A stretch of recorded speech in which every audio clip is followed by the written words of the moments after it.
Thank you. Welcome, everyone. I am so pleased that today we have with us Dr. Ali Kadri, who is joining us from Beirut. And I am a huge fan of Ali's work, and so I am really honored that he's with us today. So Dr. Ali Kadri is an expert on imperialism and development who currently teaches at Sun Yat-sen University. He previously held positions as a senior fellow at the National University of Singapore and at the Laboratory for Advanced Research on the Global Economy at the London School of Economics. He was also the principal author of several United Nations reports addressing the right to development in Western Asia. Dr. Kadri's many published books include The Unmaking of Arab Socialism, Imperialism with Reference to Syria, A Theory of Forced Labor Migration, the Proletarianization of the West Bank under Occupation, 1967 to 1992, China's Path to Development Against Neoliberalism, and the Cordon Sanitaire, a single law governing development in East Asia and the Arab world. And his most recent book, which was published last year by Brill, is The Accumulation of Waste, A Political Economy of Systemic Destruction. So welcome, Ali. I'd like to start by asking you to tell us briefly about your intellectual trajectory, just kind of the outline of the history of your work and how you've pursued these research interests. Yes. Well, it's, like everybody, I thank you for the invitation. I developed with time, made many mistakes, obviously, and hopefully I've gotten better.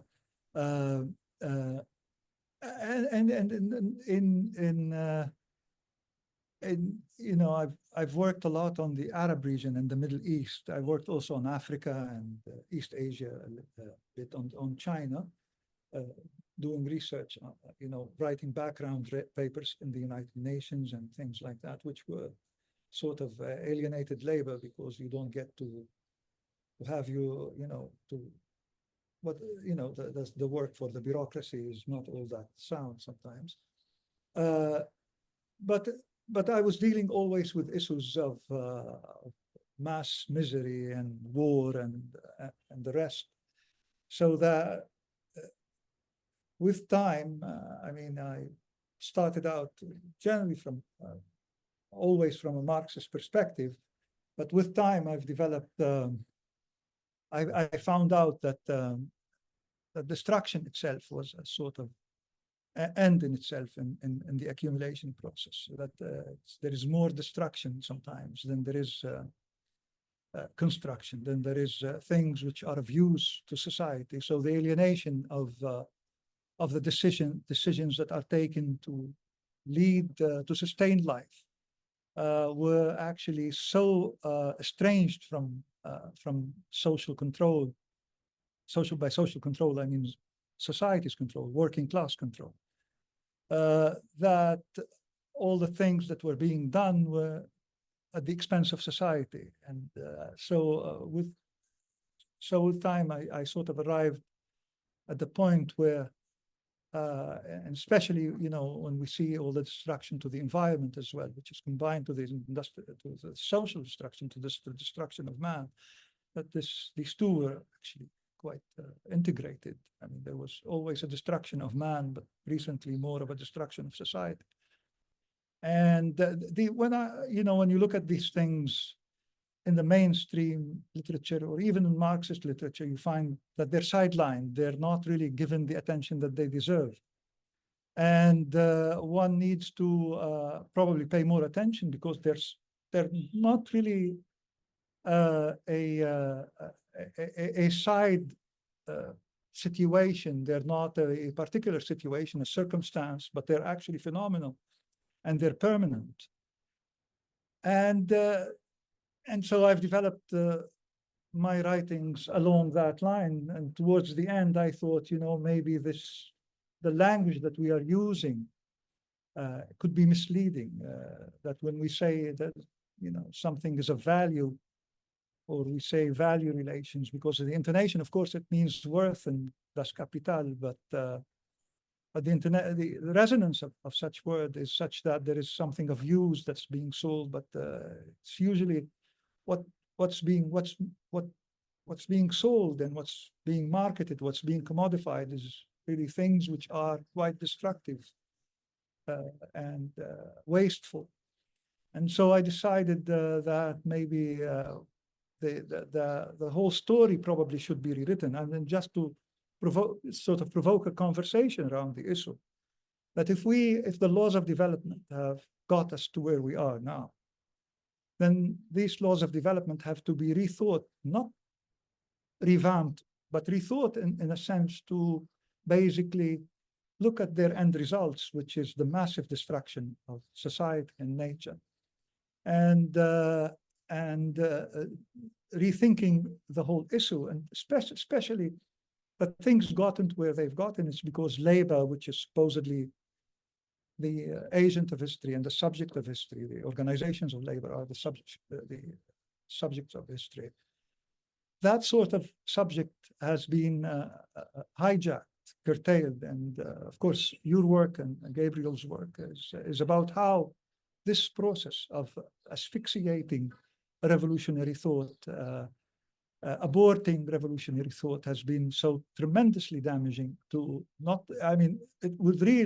damaging in a sense, not only theoretically, but of course, the theory is lagging because of, but the real impact of in developing a revolutionary consciousness through vanguard thought, through vanguard revolutionary thought, the ideas that we're supposed to post ahead of for society to see as intellectuals probably, and to carry on.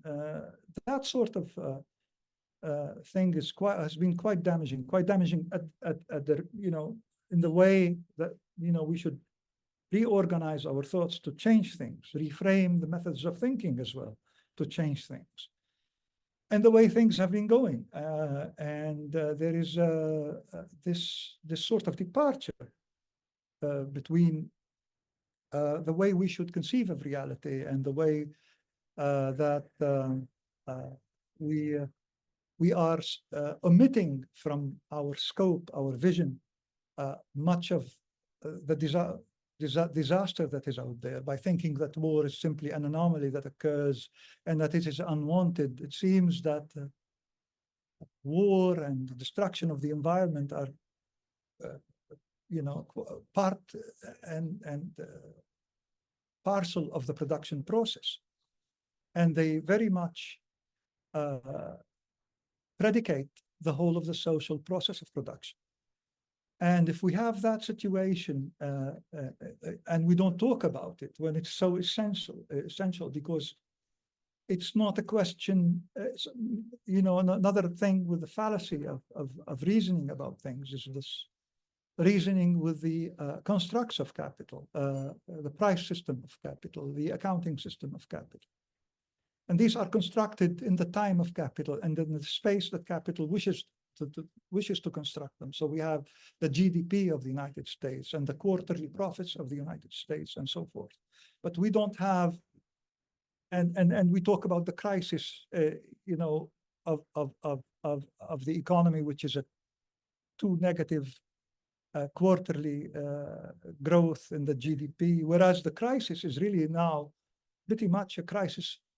The social crisis in the developing world, in the third world, is lingering and tremendous. And for parts of the first world, of the developed world, also the minorities are pretty much a third world within the first world, so to speak. And so we have an immense crisis, and we haven't been able to really focus on the real crisis, which is not the two quarterly profits and the two quarterly growth rates or profit rates over 2 quarters that went negative in succession.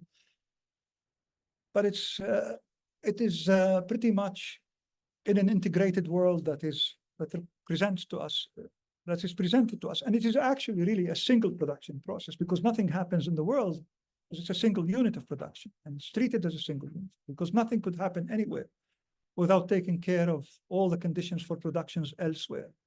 And some of the conditions of production require war and require the extractivism and all that. So I arrived at this position from working in areas and working on Africa and working on the Middle East, which are really quite disastrous. I used to look at this. I write technical papers, about the macro economy and so forth. And when you look at the demographic trend and the macro trends, you can only see a sort of vicious cycle, a downward spiral in which things can only go from bad to worse. And it's a sort of negative dialectic, where the laws are predisposed just to generate, more awful conditions. And the whole monetary system and the whole financial architecture, these are constructs of capital. They typically, they were always fetishes, sort of totems that ran our lives. They've gained tremendous power over society. And when such things and such ideas gain a tremendous power, and they're really involved in self-promoting and, the self-expansion of value, that things must always grow and grow. And I think I don't recall the name, but it's a very good quote from a person who says it's the growth is for the sake of growth is the ideology of the cancer cell, so to speak, that sort of thing.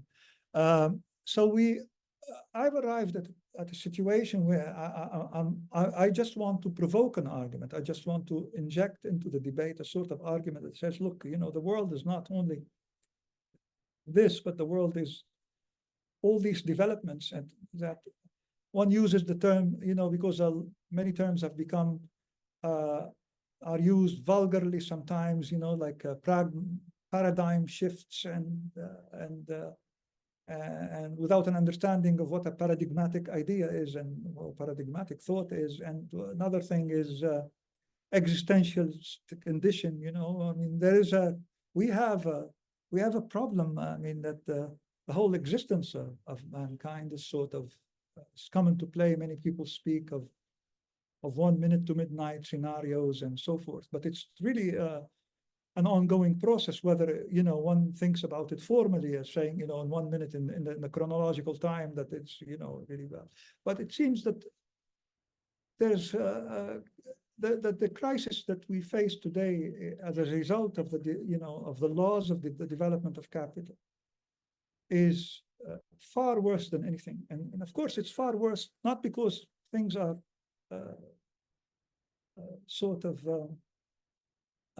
fatally predisposed to arrive at this position, but because revolutionary thought is fast asleep while all of this is happening. And it is fast asleep because the power of capital is so tremendous that it controls all the means of communications, all the channels of the production of knowledge and so forth. And that's really the key point here, that decent intellectuals and decent folk and should know that this is not, this frame of thought and this body of thought that's being instantiated, being materialized in this terrible process that we have, that it must be wrong. There must be something wrong with it. It must be reasoning things in the wrong way. And we have to basically, if we're going to develop an alternative approach to things, we must rethink not only the dominant ideology of the right, but even the ideology of the left, which basically wittingly and sometimes in a compradorial, in a sort of hand in glove way works for capital as well. And this all has to be rethought, and that's why I came up with the end. I said maybe it shouldn't have been called value; it should have been called waste. And we've accumulated, if we consider the death of nature, and the death of man, and the premature death of man, and so on, which is the structural genocide. And the term comes from Engels when he wrote about the the working class conditions. And, he used, to describe that, he said there's a structural genocide. And so all of this has taken on tremendous proportions recently, especially now that the population of the planet is 8 billion and so on, and relative to the potential that we could achieve, we are massive underachievers. Ali, And could I ask you something about something you mentioned? Yeah. About you said that there's not as much attention often paid to this, and I just wanted to ask you about that and what you see as the difference in your methodological approach from that taken by many more Eurocentric Marxists. And I know one of the things you talk about is many Western Marxists not actually accounting for the imperialist warfare and kind of imperialist processes of dispossession as being actually integral to the reproduction of capital. So I just wanted, if you could talk a bit about how the kind of methodological premises that you adopt and how those differ from kind of more Eurocentric or economistic accounts of capitalist accumulation. Right. Yeah. Well, I mean, I stick to the historical materialist method as well, and to history. One cannot see things without real time. Mhm. History is just how things happened in real time. It's and a lot of much of what's being said sort of comes to the point that it reduces man as a social man to a sort of abstract man, the old gem, that we have an abstract man instead of a social man. Once we say we have an abstract man, we have a man, a human being, that is, who comes from outer space, and he exists just now without having parents and without having a community and without having lived and being born and being reproduced by what society, the real thing, the real fact of the matter is that anybody is a product of his or her society. And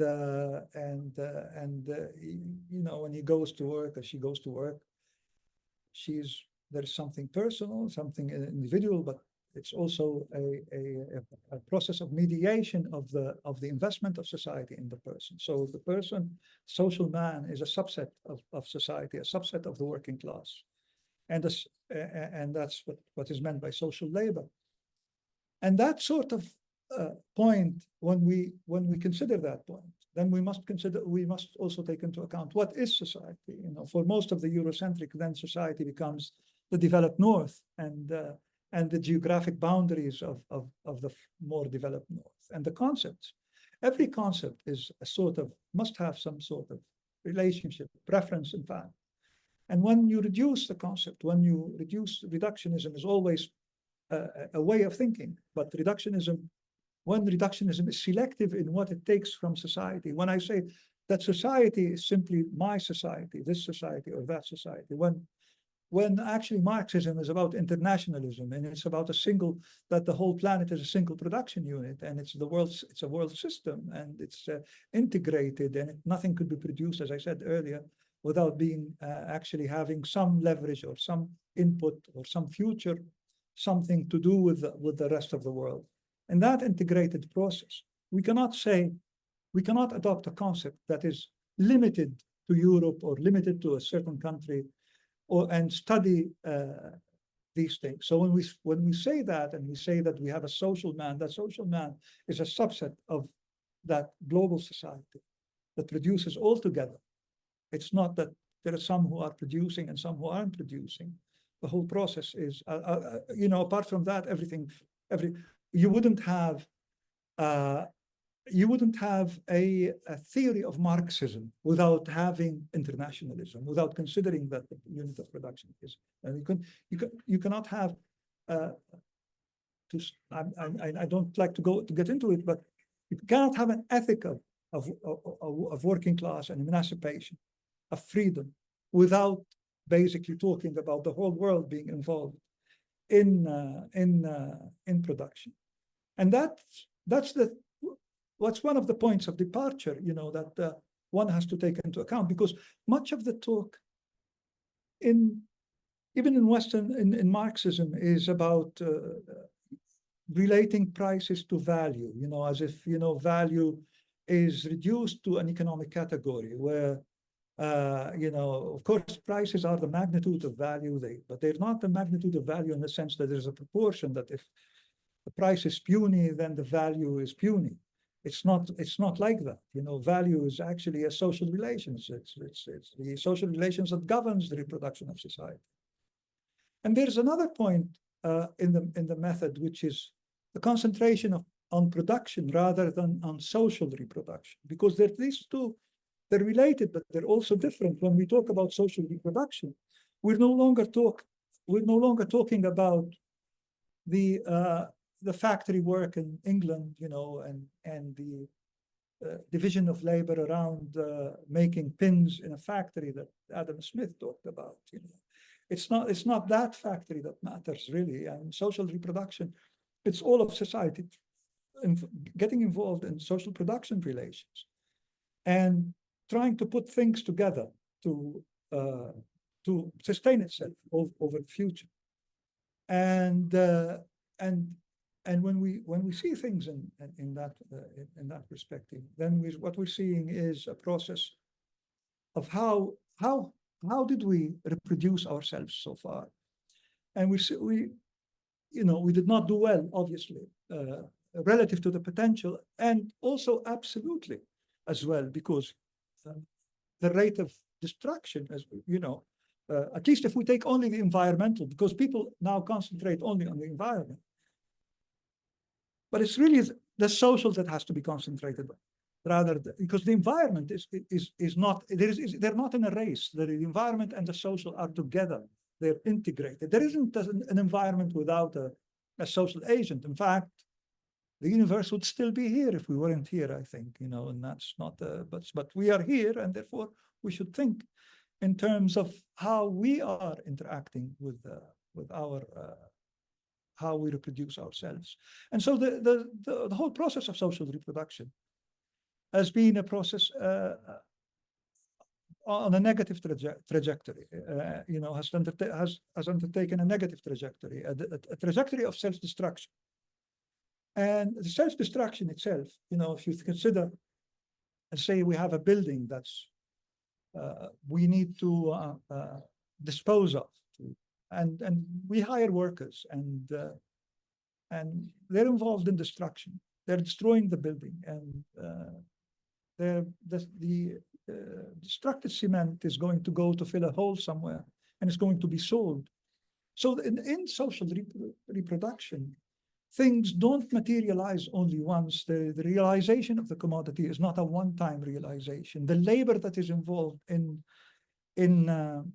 production is not the factory workers who clocks in an 8 hours job or something like this, but it is all of society clocking in to sort of make do and live until the next moment. Because the wage is not really the personal wage, it's the family wage. And the wage is actually the social wage. It's a share of the total product, and it's a share of the total product that is decided by the power of labor in the class struggle. These are formulae that are very well known in the Marxist lexicon, and so we do is to rethink things in terms of social reproduction, and to rethink that all of society produces, and that the whole world is a single, as a totality of social production relations, is a single entity and unity, and to drop the idea of, like many Marxists would say, that there is little value that comes from the third world because it is of little moneyed value, therefore it's of little value. It makes no sense, because in an organic process that's interdependent, these statistics are really meaningless, because, it's like the human body, let us say, to give a sort of silly example. If an organ does not function, much of the body would cease to function as a result of that. So it's a determining link. It's a predicate of the existence of the social. Everything is predicated. So they all work. You can bring the statistics later, and you can bring the probabilities and the subjective probability, but these will be subjective probabilities and subjective measures. But the actual fact is that the whole world is actually interdependent and auto-predicated. It's a system and if the laws that are governing the development of the world are not under the thumb of labor, then these laws are going to work to destroy labor. Because in the end, if you go to Capital, you will see in the third volume, there is something called something that the profits depend on economizing the life of labor. Economizing, so how do you economize the life? If you're going to pay, if profits are the antithesis of wages in a sense, and wages are the necessary labor that produces society, then, if you need profits to rise, you're going to need that necessary labor.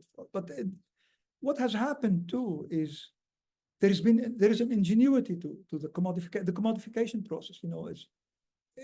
Things that were not commodities, they're now commodities. The air, the weather. 50 years ago, they used to say in economics textbooks that water and air are free or something like that. It seems that they were never free, and they must have been priced because now people pay for that. So there is an implicit pricing, an interconnected process of social production relations, which are always related to the commodity of production, to the production of commodities. Then everything must have been priced, and the price system, visibly and invisibly, is interrelated, and it's time incoherent. It's not necessary.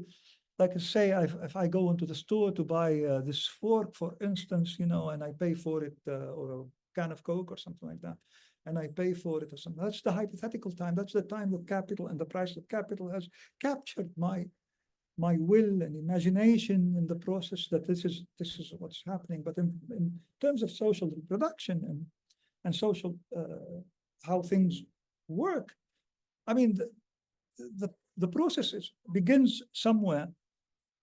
And it's not going to end when I realize the drinking the can of Coke. When I throw it away, it's going to cause diseases, pollution. Somebody has to pick it up. So the process is continuous, and there's all these costs that society appears to pay for. Because and indirectly, it's not knowing, and they're consuming. I mean, they're consuming everything. So there's a law in economics after John B. Say says law. Says law. It says something like this. Says law says that supply creates its own demand, and Keynes, John Maynard Keynes was against this, because demand side economics literally says there's going to be always a glut, and the theory of the glut comes from Malthus, originally in 1820, sometimes around that time. But then we knew that there was a glut, there was a crisis of overproduction, always in the capitalist system, there's always a crisis of overproduction. And the demand approach to economics says, look, if we raise salaries and increase consumption and increase demands, then we're going to have growth, and things are fine.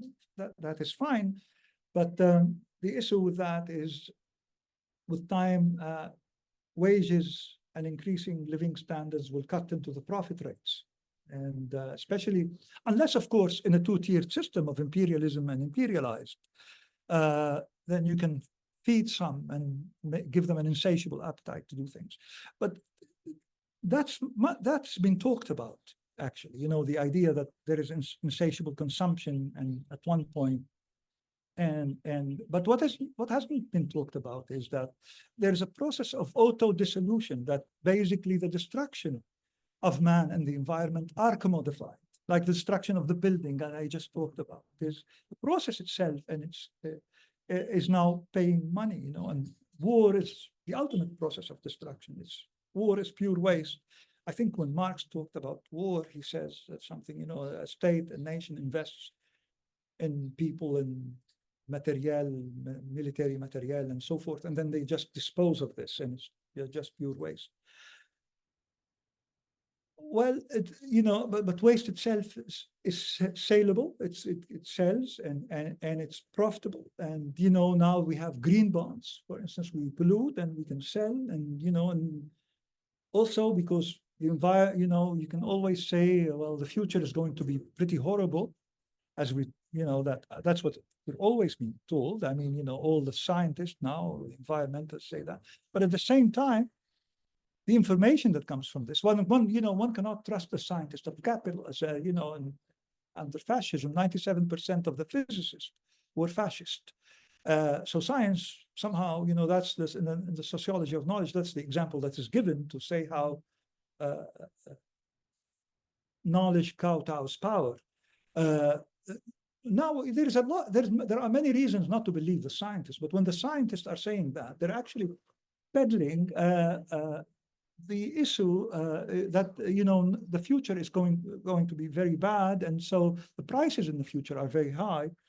So that gives capital at this moment this capacity to monopolize, to say the prices now, because the prices are always fluid and interrelated. To say I'm going to raise the prices now because in the future the prices are very high. So there's a relationship between when the environment there's going to be a depletion of resources and things like that. And I recall at one time, when you work with oil, there's something that's called Hubbard's Peak. King Hubbard, a chemical engineer, who basically predicted that in the United States by 1973, oil is going to be depleted. This sort of oil, the oil that comes easily from the ground, that actually in 1973, became depleted. But now we know that you can make oil out of everything on earth almost, like shale and sand oil and I don't know what, so there's so much terrible oil and it's a little more expensive and so on. So you can, so the conditions for production, make the price also of production higher. So so the scientists are actually, in a sense, what they're doing by saying they're not lying to us when they're saying that, that the conditions are. I have no reason to believe scientists, but because what they're saying actually tallies with what capital wants, which is to say, if I waste, I make more money, because, what it means is that if I let society carry the cost that I'm supposed to carry, if I pollute the river, I'm not going to pay for it, they're going to pay for it, my profits are going to be higher, and that sort of thing. And that's a class issue. It's not an individual. It's not a single capitalist that does this. It's the whole class of capitalists. There are probably good capitalists out there who think, I'm not going to harm kids and throw terrible things in the rivers or something like that. But in general, a class cannot commit suicide, and so the point of the matter is what society loses in health and in life and money and all of this. It seems that is over the social reproduction cycle, over the life of society, ends up to be the source of more that is going to be left for capital, the source of more commodities, because everything that wasn't commodified now is commodified, and there's a potential for this price to appear in the future. There's also, because the price system is quite if every social production is involved in the production of a commodity, and the process of production is universal and complex as we know it is, then there are prices everywhere as we speak that we don't see, that they're maturing or they're influencing other prices. And in that complex system, which is outside our will, because the price system is actually the enemy. Money is the biggest fetish, and it's the enemy of the masses. It's the enemy of society. So when you have a system that works like this, and it's like God likes running things, you have to demystify the process. You have to say, look, this is not, we're losing lives, but they're not going to make a profit out of it, by wasting us, by wasting our environment, they're going to make a profit. And that's as simple as this. The equation is, an equation form is very simple.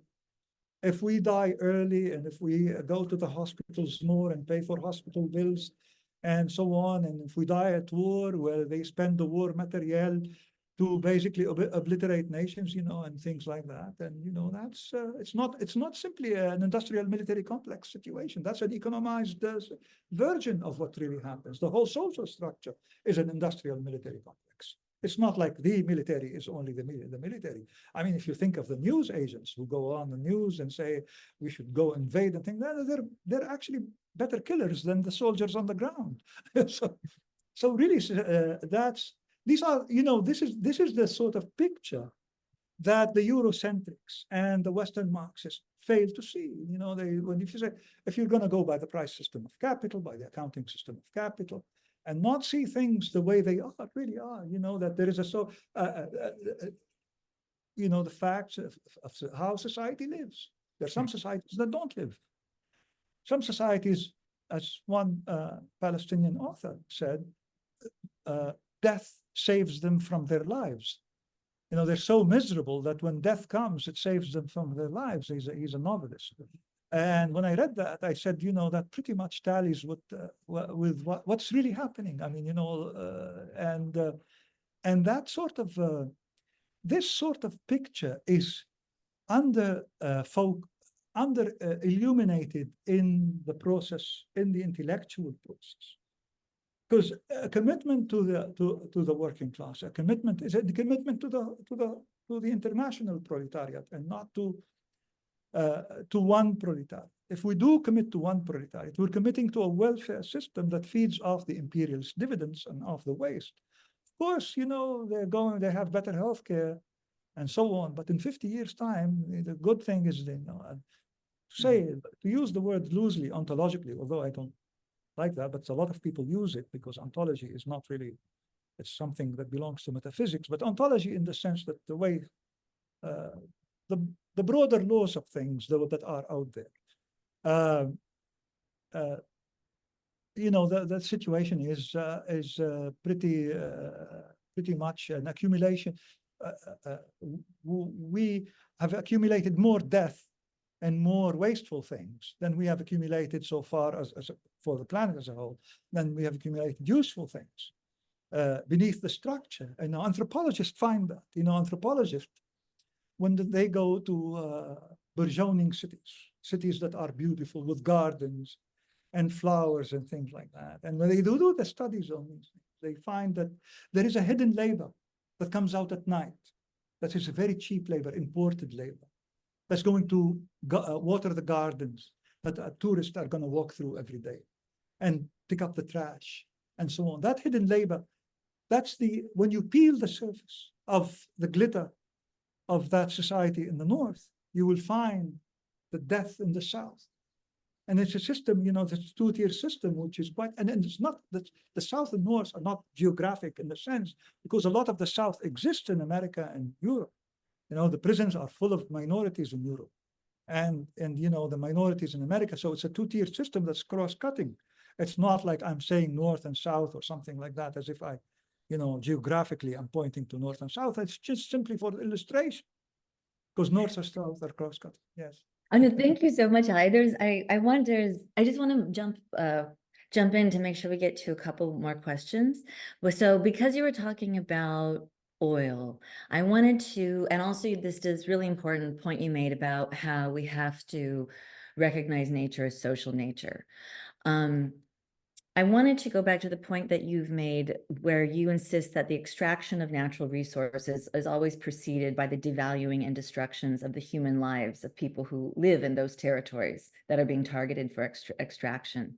So I'm wondering if I'd like you to talk a bit about this and give us some examples of where you've seen this demonstrated, which I think probably ties into the way that your analysis of imperialist warfare has operated as a province of accumulation, particularly in regard to the Arab world. Right. I mean, this idea of social nature is pretty much well known. I mean, there is no nature where there aren't humans. In fact, it's not like such a difficult thing. Where there are trees, there are going to be tribes or people, or where there is oil, there's going to be people. Where there's Amazon, there are going to be people living there, and so on. There is no nature which is not social nature under capitalism. There's nothing left. We populated the planet, and everything is commodified. There's a lot of talk about extractivism. Extractivist this and extractivist that. They go, and this language again. There's something wrong with this language because it says, oh, they go to extract oil. But the first thing, they extract before this, because it's oil, it cannot, and copper and Chile or whatever, wherever we are, a tin in the Congo, it's not going to be, on the moon somewhere where you're going to put a rocket. It's going to be where people live, And the first thing you extract is people's lives. You have to basically war against these people to get, to give, to take, because, you need to cut costs on the factories. Now, the whole waste process is a cost-cutting process, because the market is uncontrollable, and there is competition. These people receive the information, that they need to reduce the socially necessary labor time after the fact, after the market tells them, look, you haven't been performing. Your prices of production are not adequate, and you're below average profits. And what you're going to have to do is basically either make the worker work 10 hours a day and pay him $5 less, or buy a better machine and make him work, or something to do with relative and absolute surplus value, something like that, which is very simple, really, in a sense. Well, you cheapen the cost of commodity, so you pay labor less, so that you get more in profits and so on. Well, again, it's a process, because you cannot think of these things without social structures. There are nations, and people always have forms of social organization. Tribe is itself a form of social organization, and probably the tribe, with all its, tribe belongs to a class system and all. It hasn't been as deadly as capitalist forms of social organization. The capitalist forms of social organizations are completely, the war process and the destruction process, completely alienated. It's in history, when you reach capitalism, then the rule of the commodity is actually no longer a human rule, it's the commodities rule. That's why it's called the rule of the commodity. So a tribe is actually somehow, when people think they're tribal or something like that, a tribe is a much better form of social organization than a European country, a democracy in a European country. A democracy in a European country for the last century has killed half a billion people and destroyed the planet, which is better. But in any case, well, we're not here, but the point is, all class systems are terrible. But I mean, what we have now is a situation, just for the sake of analogy, when we say tribes as a form of the tribe is a form of social organization. But when we say we're going to extract oil, we're not only extracting oil, because you need to control. Oil is a very difficult commodity to analyze, because it's a strategic commodity. We know that oil is responsible, is a cheap source of energy that has been responsible for we need to grow from 1 billion in 1900 to 8.5 billion now. So we needed a lot of energy that this liquid has provided. And with that, to sustain, if you take out oil out of the process of production, then the planet will not be the same. I mean, probably many lives will be lost. Agriculture will stop, and so on.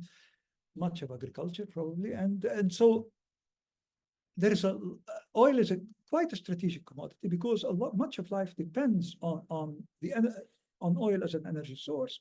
Apart from the fact that the control of oil is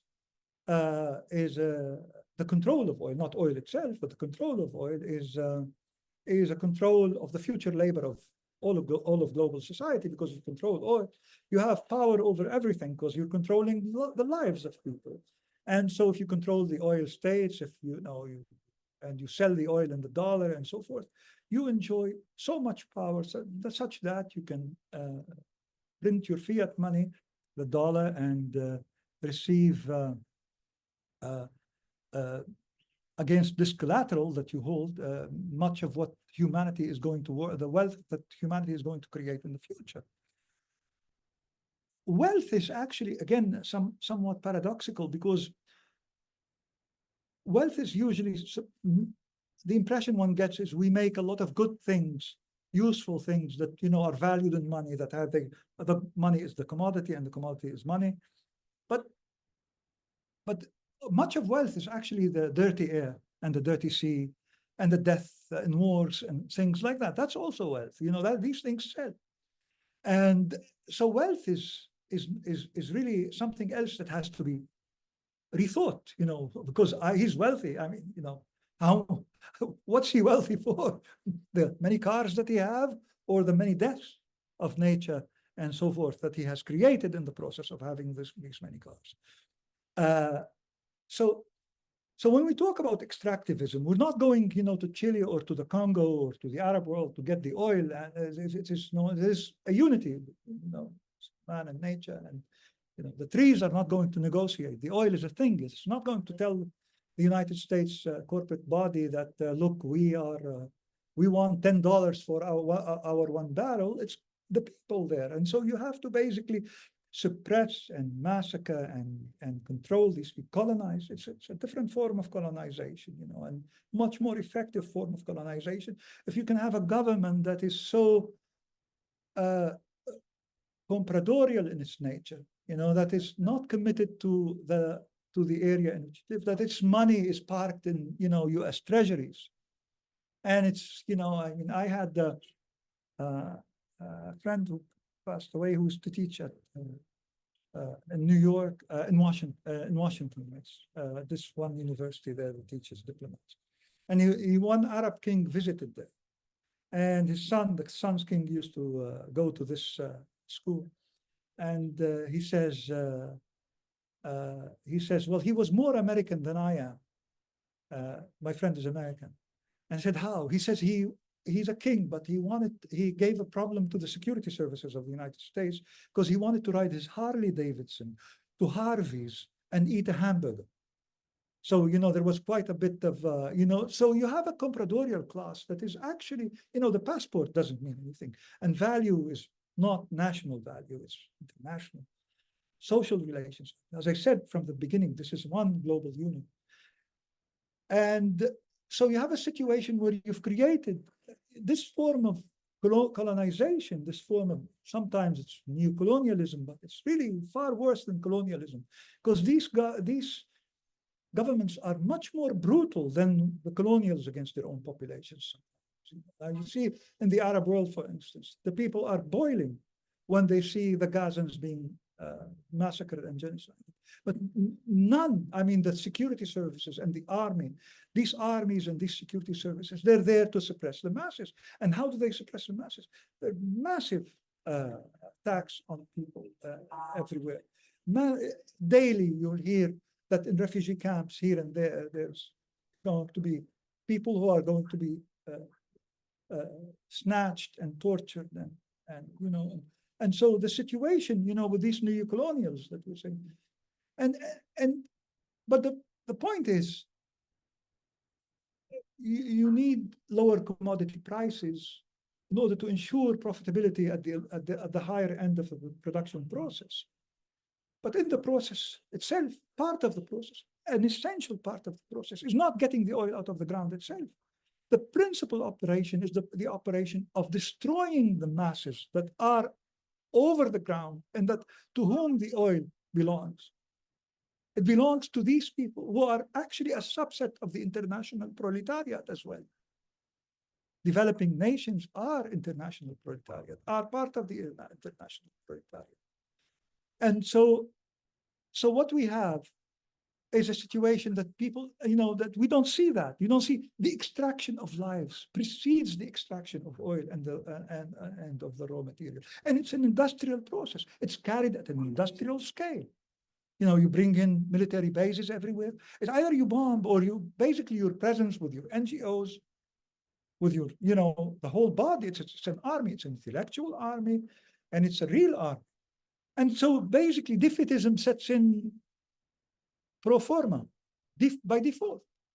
The masses are completely demilitarized, demobilized, and worst of all, the ideological defeat, the ideological retreat, the fact that things are simple to see, like I just said them. You don't extract things; you are extracting people.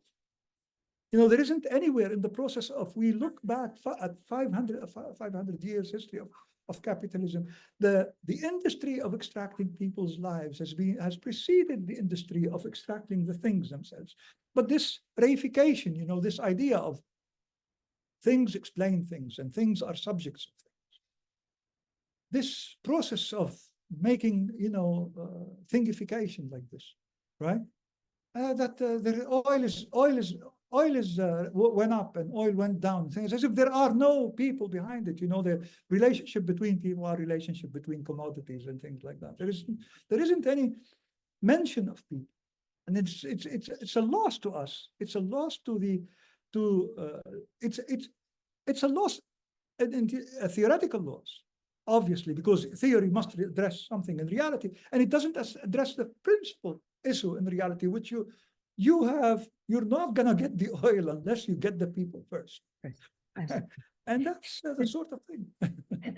Thank you. Now, since I wanted to ask maybe one more question, and then we'll open it up. But I definitely wanted to ask you about Palestine.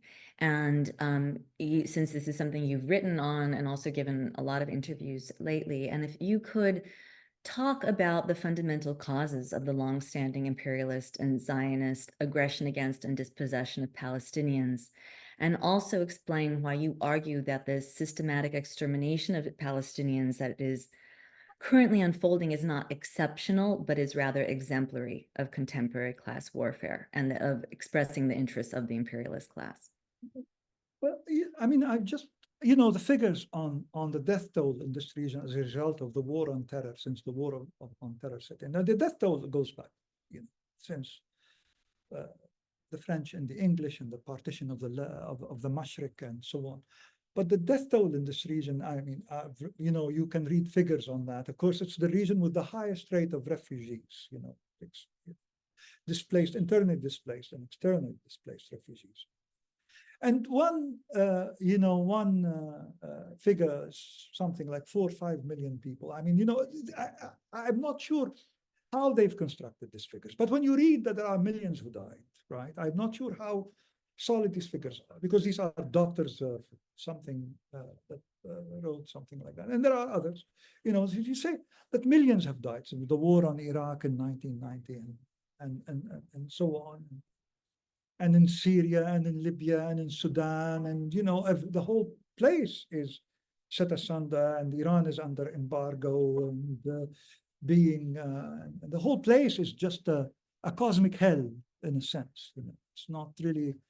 And if you see the digression in living standards, the digression, there's been one thing that's evident, is there's been a de-electrification of the streets.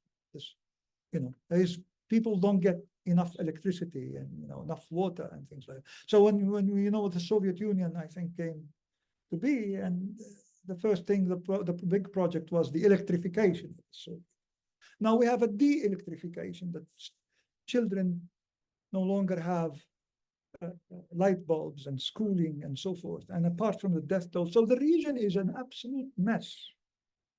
And of course the ideological production machine of the World Bank and the IMF and the stooges of the imperialist order is to basically assume that it's cultural, or it's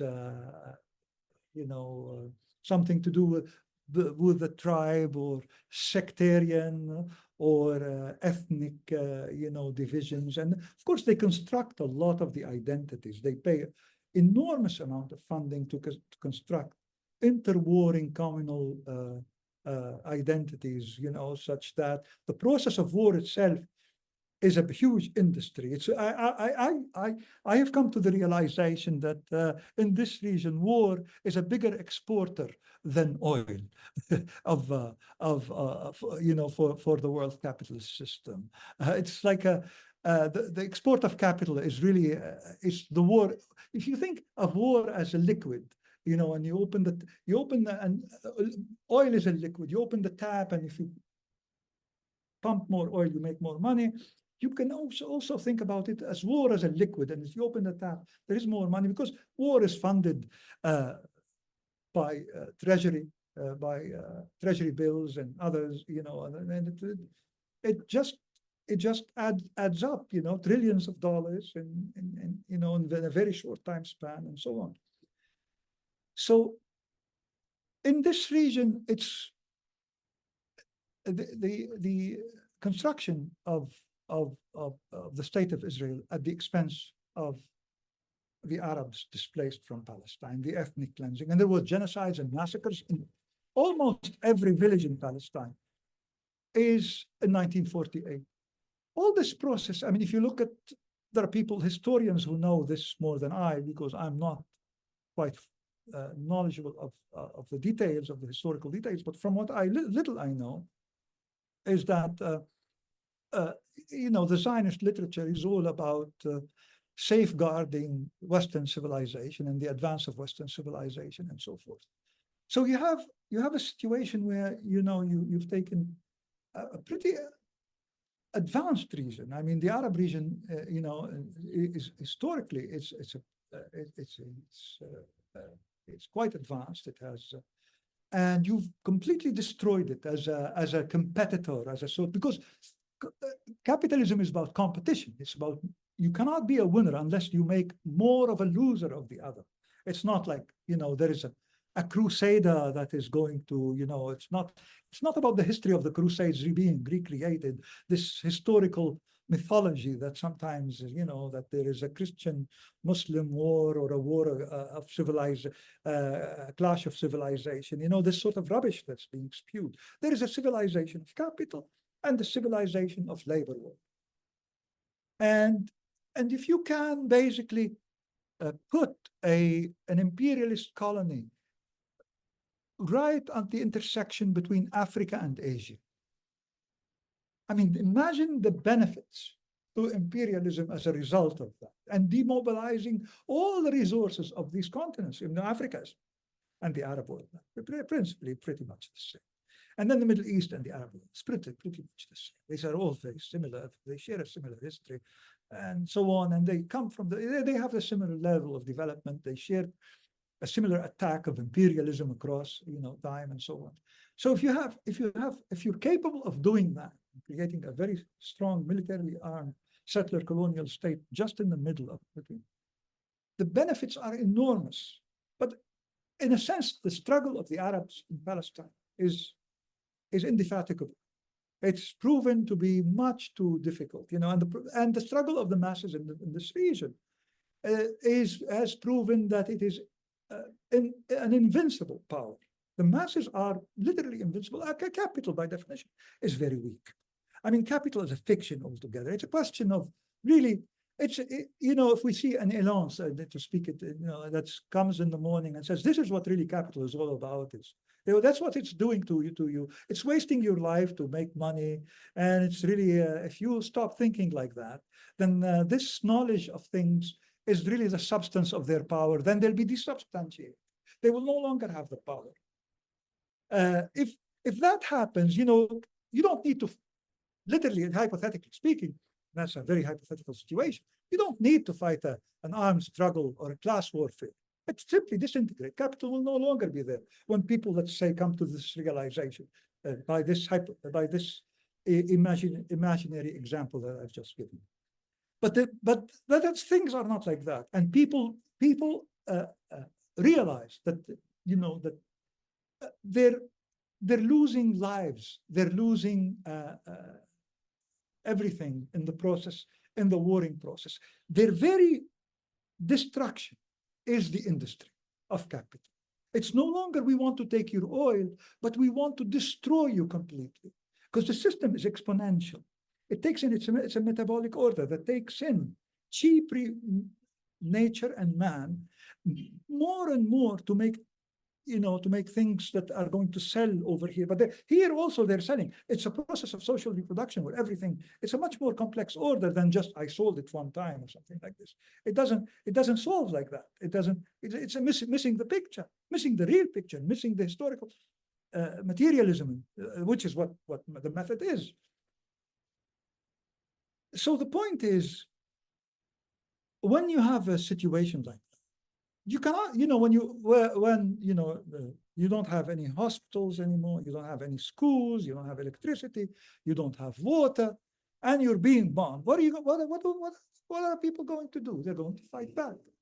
And they're fighting in Palestine, they're fighting back, and they've proven they've always fought back. They fought back since day one. They fought back with nothing against a very advanced army. They had nothing. It's just the typical story of colonization. You come with guns against bows and arrows. And they keep on fighting. And the ingenuity of the working class, the ingenuity of the Palestinian and the Arabs in fighting against imperialism is tremendous in this region. And Iran is an example also of this of the capacity of a nation that is encircled and besieged because it wants to be sovereign over its resources as well.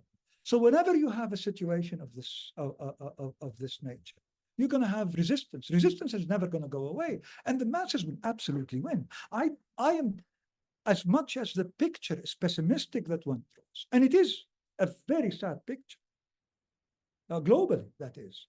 But the resistance of the masses is a must. It is a natural reflex, almost. Whether it doesn't necessarily, the working class cannot be imagined, in the West as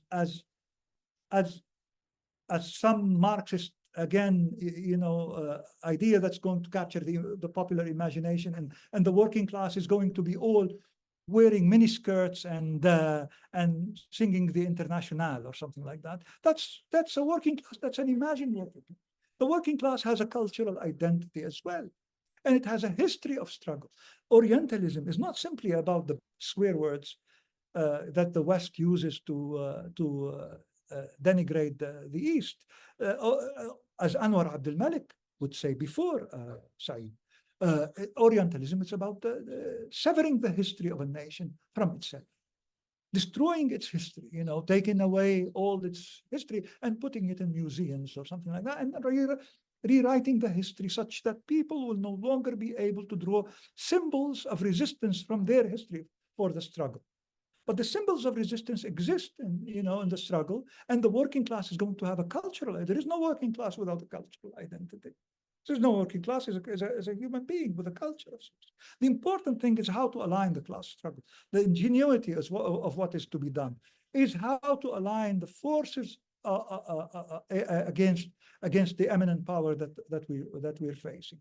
How to let every situation that we're faced with be considered as a national liberation struggle. Because what we really have is a national liberation struggle. We might not have a French or an English or an American soldier on the ground and a chargé d'affaires of our affairs here, but we do have a comprador, and we have enough guns from America and enough intellectual guns and ideological guns that are doing a better work and a better job at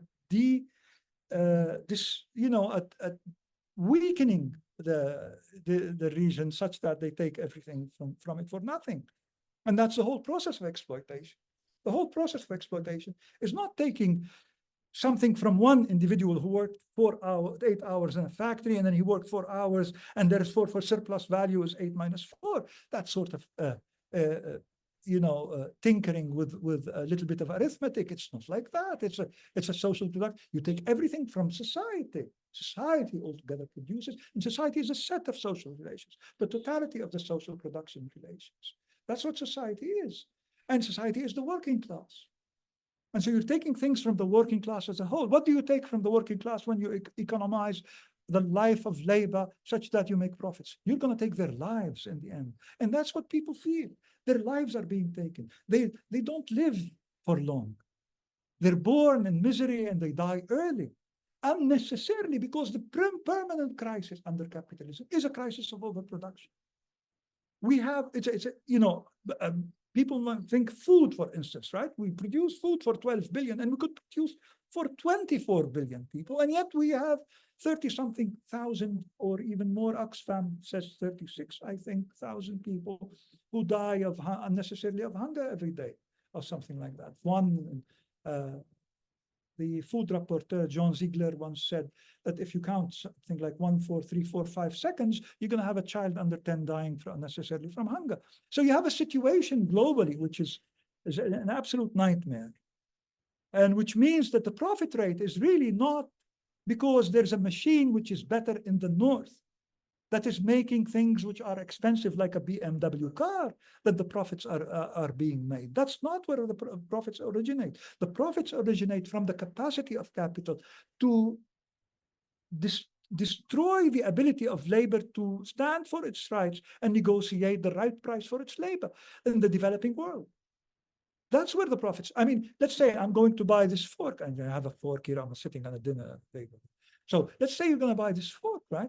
And you ask the capitalist, how is the profit? This fork sold for $2, and it cost him $1 to sell, right? And you say to a ragtag social scientist of the day, what is the profit of this? And he would say,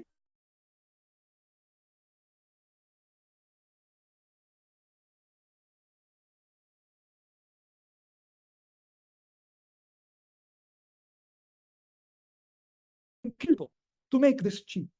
That's the arithmetic of the profit. And the rate of exploitation is the rate of destruction.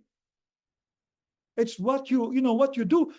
Okay, and when you also have you come to the when the metal arrives in the developed world to make the fork, you have to bust the unions or get some cheap illegal immigrant to clean the floor such that the whatever. You have this process of exploitation, which is always going to undermine in a two-tier structure system the minorities and the global south. And that's a source of profits. It's not the 2 and 1 are symbols that we've given to things, but they're symbols that conceal the fact that we need to destroy in order to make a profit. And what do we destroy? We don't destroy nature. We destroy man. Because man is also part of nature, but we destroy man because man is nature and subject at the same time. And you destroy nature. When we destroy nature, we create a freebie, a machine which is going to destroy more of man, leaving because there is so much superfluous population in relation to the overproduction crisis that necessitates an underconsumption crisis. And it necessitates an underutilization crisis. It makes necessary lack of food and lack of use of resources. So you have factories that are going to shut down. You're going to have people that are going to starve because of the overproduction. This is the law of capital. Imagine this. And this is so easy to understand. Why don't we focus on this sort of research instead and relate it to the fact that everybody counts? Everybody counts, not because I'm ethically thinking that everybody counts. Of course, that's in the picture. But everybody counts as a real issue, as a real condition. Everybody counts because it's an integrated social order. It's an organic. Nothing works without the third world. You cannot say we could have done it in England without basically having the slaves. It's impossible. It's that sort of thing, right? This is so fascinating, and I have more questions I'd like to ask you, but I'm going to open it up because I know that I think the audience is going to have a lot of questions. Right. So let's turn it over to everybody. And if there are multiple questions, is it okay with you, Ali, if you take a couple at a time? Well, like you told me, I actually, Okay. I, Okay. Oh, I know. Okay, good. Well, Gabriel's got his hand up already. So you want to start, Gabe? Yeah, I'm happy to kick things off. Thank you so much, Ali. My question also, it can be answered yes, no. I'm trying to kind of think through the core methodological contributions that your approach makes in juxtaposition to the dominant methodology that is operative within the kind of Western Marxist heritage. And it strikes me that Marx and Engels developed both dialectical materialism as a general philosophy that also includes an analysis of nature, where historical materialism applies that philosophy to the history of human societies. And that within the Western Marxist tradition, there's been a tendency to separate these two traditions and only do, at best, historical materialism, and usually limiting historical materialism only to an analysis of cultural products that are actually cultural products of the bourgeoisie. So getting rid of political economy, getting rid of a kind of broader Marxist analysis of the social totality. And so what I hear you doing, and also knowing some of your other work, seems to be a quite radical methodological displacement from the impoverished versions of Western Marxism to an understanding that reunites with the dialectical and historical materialist tradition, but really understands nature and society as a metabolic totality, right? So Marxists don't only analyze society using historical materialist framework or methodology, but they also account for the natural world as dialectically enmeshed within that social world. So does it make sense for you to say that methodologically what's undergirding a lot of your critiques of the Western Marxist tradition is the embrace of an analysis of the socio-natural totality the metabolic or organic totality of human beings in the natural world that requires both a kind of dialectical and a historical materialist analysis. So you can see my question ultimately can be answered yes, no, but I'm curious to kind of have the specificity of the methodological orientation that you're bringing juxtaposed to the limitations of Western Marxism. I'll leave it at that. Yes. Well, Okay. Well, let's just say one more question. Sorry. Joao? yes. Some, Sure. Oh, yes. Yeah. Oh, no, Joao's going to ask one more question. Okay, mine I think is quite straightforward for a change. You mentioned the US dollar quite briefly, but I think now we're in a pivotal moment of change, and you talk also about liberation struggles. But I think a lot of the power of capitalist imperialism lies on the US dollar superiority, which enables the military, technology, propaganda apparatus enmesh also with the cultural apparatus that tells the whole world how superior and eternal our Western values, etc., and etc. So some people might say, oh, the US dollar domination will take decades to end, but there is something about social phenomena also in nature that moments that catalyze things. And I think we're living in a moment of catalyzation. So things are speeding up in incredible pace. And for instance, I see the US dollar domination fading quite soon. But my point is, or my question is, how do you see the role of the US dollar and its coming absence to the role of the liberation struggles, class struggles, and so on? Thank you. Thank you. Yes. Well, I address first the issue of the unity of the dialectics and historical materialism. I mean, it all has to do, I think, with the way concepts are constructed. I mean, when we say capital, for instance, we could think of capital as a chair, and a chair could be a machine that produces comfort, and the commodity as well.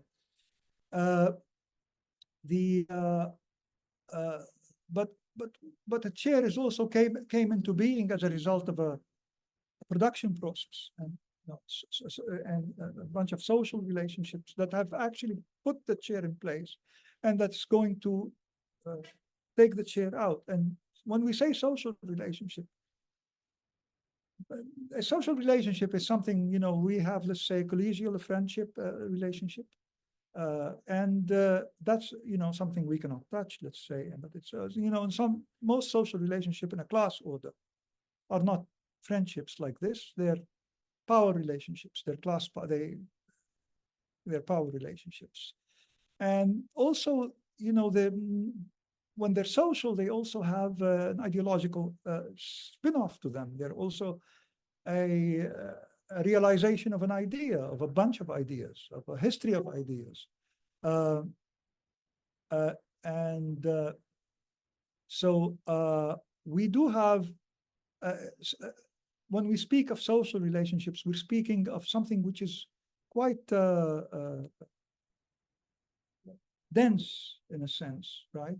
And when we're speaking of an object like a chair, and we're saying a chair is capital, and this capital is a social relationship, we're looking at the chair as an object that's presupposed by social relationships of production, which are social relationships between people, and their power relationship, their relationships of ideas, and their relationships which are inequitable in many respects in a class society. And so the chair is both a material substance and the subject and the social subject to it. And we're more interested in when we're making a concept of the chair as capital, in realizing that this chair is better understood by reading it as a social relationship, rather than looking at it well, for us as social scientists, it's, it's made of wood and leather or something like this, but that would not, illuminate enough the definition of the chair, because the chair as a concept is also the people who made the chair, or the social relationships that have. So to construct the concepts in method, it's pretty important to look, and that goes back, I think, to Hegel when he talks about substance subject. And in the mainstream traditions, usually the substance, the material substance, is reduced as a subject. That's reification. You eliminate the subject in altogether. Although you say you see it, in the Marxist tradition, the Western Marxist tradition, you're talking about it, but you're then reverting because of ideological reasons. Because there's no theory outside of ideology or theory alone. I mean, there are critiques of the ideological critique, theoretical critiques of couched in ideological jargon that negates the dominant ideology. And for the time, for a specific time, we're going to have some denudating of the dominant ideology, which is mystifying everything. So it all begins in the construction of the concept. And once we construct the concept, well, and that's the Marxian method as this, then we can go further then. We can go further because then we have the logical, the dialectical logical approach to seeing things, which is how we see an abstract and how we see a concrete. And the abstract and the concrete in the dialectics are quite different than the metaphysical abstract and concrete, where the abstract and the metaphysical is something which is, intangible without a physical form, whereas the concrete has a physical form. The abstract and the concrete in dialectics are partitions from reality. They are, the concrete is a development of the abstract. If I say I'm going to see a one-sided view of reality, let's say I'm going to see one leg of the chair, and I'm going to then see the development of the process of making of the chair as they add the other legs and so forth, and see its development into the concrete chair. Then there is a development of something abstract. The example is lousy because I have a chair here, but that's sort of the idea that the abstract is a partition of reality. It's something that exists when we say abstract labor, concrete labor.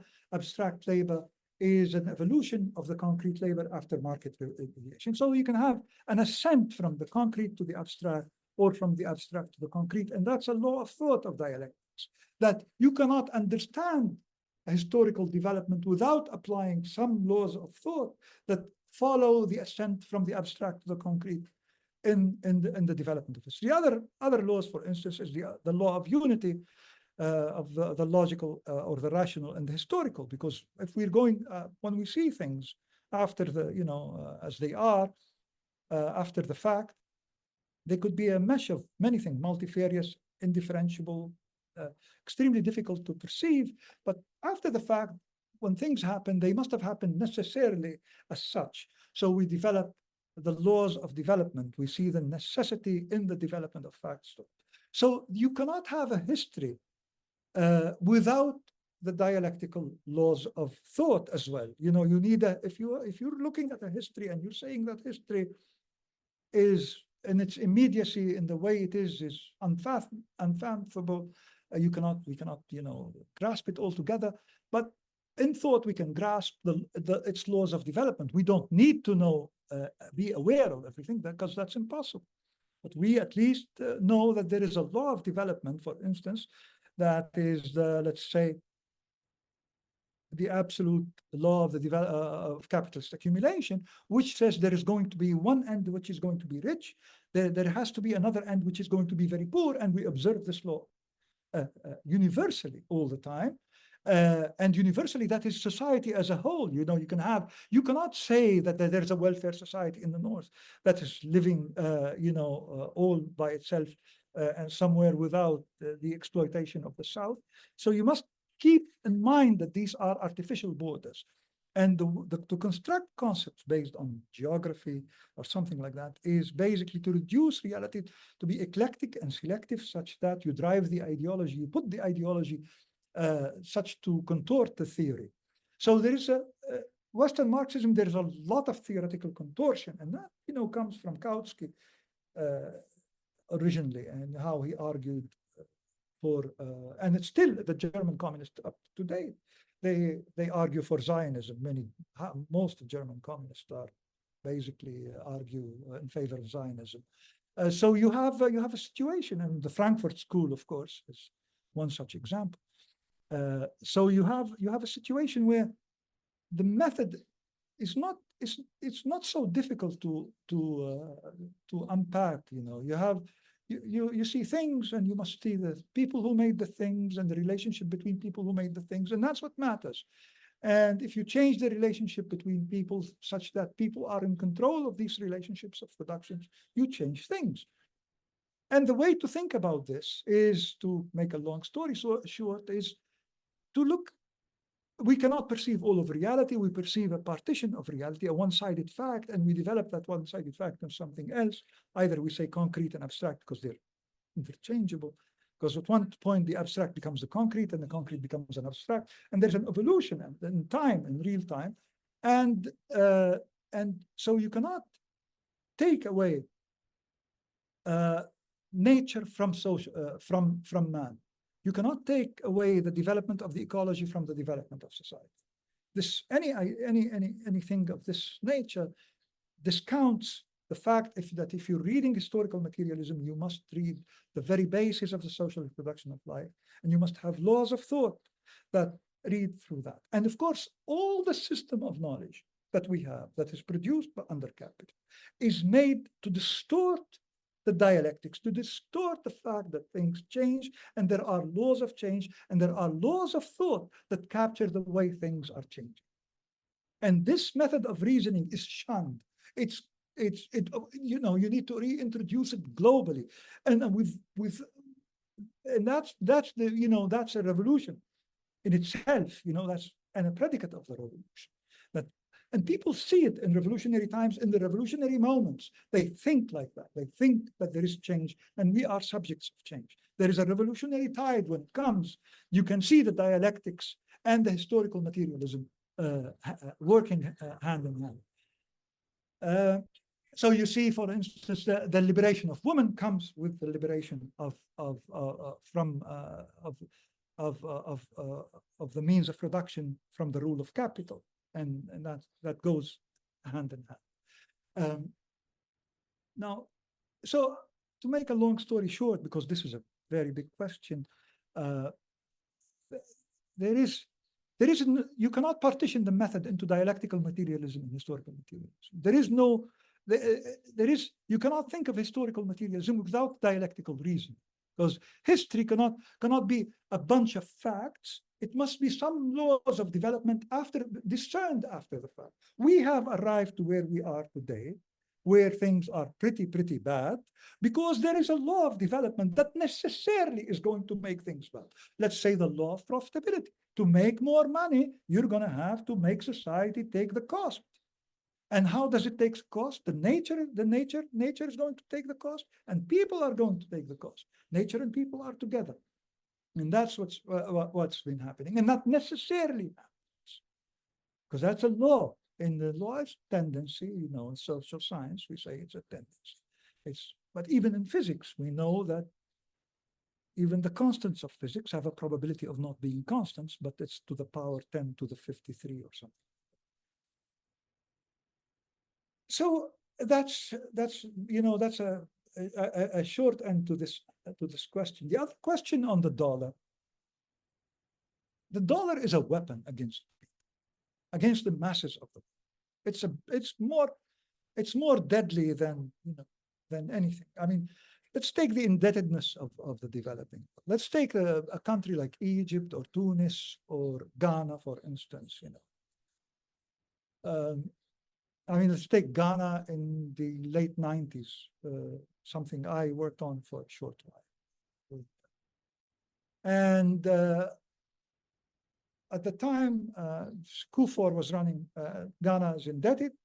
It has a debt. It has to service that debt to the international organizations. And it cannot generate enough dollars to service the debt. And then, you think, they'll need about 500 million or a year or something like that. A very little amount. I can tell you about Yemen too, because these things I've experienced, I worked on. It's not like and so, Kufuor doesn't want to sell the Shanti gold mines, and he doesn't want to, because they're state-owned then, and he doesn't want to privatize the water. And so, but the international organization like to privatize the water and like to have the proprietor of the gold mines. So the question is, look, we are giving you about 100 million or something a year to service the debt that you owe to us. If you don't sell us these mines or do whatever we want, we're not going to give you the money. And then they delayed. They just delayed the disbursement. They said, well, we're not going to pay you this month. The price level, the inflation rate rose in Ghana because there isn't any currency anymore, because they try to service the debt by converting their cheap currency now and making it cheaper into dollar. And the inflation rate, and there was demonstrations in the streets, and the guy was coming up for election. So, the guy said, oh, I don't remember exactly, but then, that's how things work. But what is the purpose of this? Is the purpose of this really, when you print the dollars and you're lending the dollars to a country like Ghana or to a country like Yemen? In Yemen, for instance, they had something like in the 2004-2005, they had a deficit of something like 4 or 5% of GDP, and the World Bank wanted to be 2-3% of GDP. So they were forcing they wanted to lift the subsidies on fuels and other things. That's how you are going to repay us. Lift the subsidies.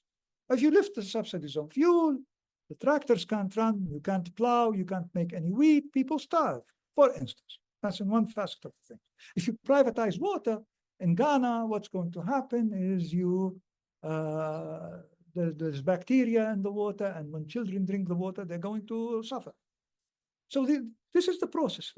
But the question is it done to earn the interest on the debt, or is it done to destroy, to emasculate, to weaken the masses, to put the masses into poverty? It is not to make the interest on the debt. That's the last thing on their mind, because they know they print the money and they can actually do that anytime.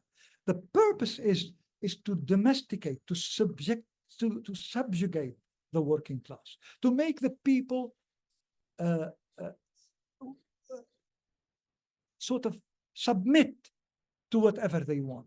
And how do they, they're going to submit, but they're going to basically drink bad water, not have enough wheat to eat, and so on. That's the real purpose. The real purpose is when you control people, then you can print more dollars, which are the debt that the United States issues to the world. When we hold dollars around the world, we're holding, the United States owes us that. But it owes us, as many people know, if I owe you money in the currency that you print, you basically, you are lending me. I'm not owing. So it's one of a very strange empire, the United States empire in history, because the more it falls into debt, the more the world owes it money, so to speak. But it owes it money until this moment. And then I come to your question. It owes it money until this moment, where they no longer have control because of the BRICS, because of the rise of China, is primarily, and the fight in Russia, and the fight in the Arab region, and the fight of Iran, and so forth. The resistance of the masses, when they lose control, because this loss of control is the loss of recognition that you are a power. And this loss of recognition is the substance of its power, symbolized in the American dollar, which draws not, they don't print the dollar to get the dollar. They're going to get the real wealth is going to be the destruction of the planet. That's the real wealth. It's not the buildings that they have. It's the real wealth. What's being produced is the enormous waste. The wasted lives and the wasted nature. That is, we know that by the laws of development that have necessarily led us to this moment, and that most scientists who are paid pipers for capital are saying in 50 years' time there's going to be some big disaster, which we're seeing the early signs of which at this time. So what we're going to have is a situation where the wealth is really the massive destruction that is monetized. Green bonds and so on and so on. You're going to have more green bonds. And the more commodities there are, the more things that were not counted as commodities that are going to be realized as commodities in intermittent space and time, as time spaces. Anyways, so that's the real issue. The real issue is now the Americans in the United States, the oligarchy, not the Americans, because the Americans are also the minorities that are suffering in the United States, just as we are in the developing world from the wrath of imperialism. Its politics on the inside is representative, is just a minor incident of what it goes on the outside. As Mao Zedong said, the external politics is an expression of internal politics. So what we have now is this, disaster, this incarceration of the minorities in America at a high rate, and the opiates and the crimes and all of this. That's also, that's augurs more disasters in the developing world. And that is there, that cruelty is necessary for the reproduction of capital, and the waste is necessary for the reproduction. And when you say that waste itself, the amount of destruction and death is itself monetized in a form of wealth, and bigger than the what is useful. Then and all of science appears to be a military machine rather than something which is useful to society. And that sort of process is damning. Sorry, I'm just going to jump in just because we have four more questions, and I want to make sure we can get to them. So maybe we'll take two and then two. So let's start with Amir and then Colin.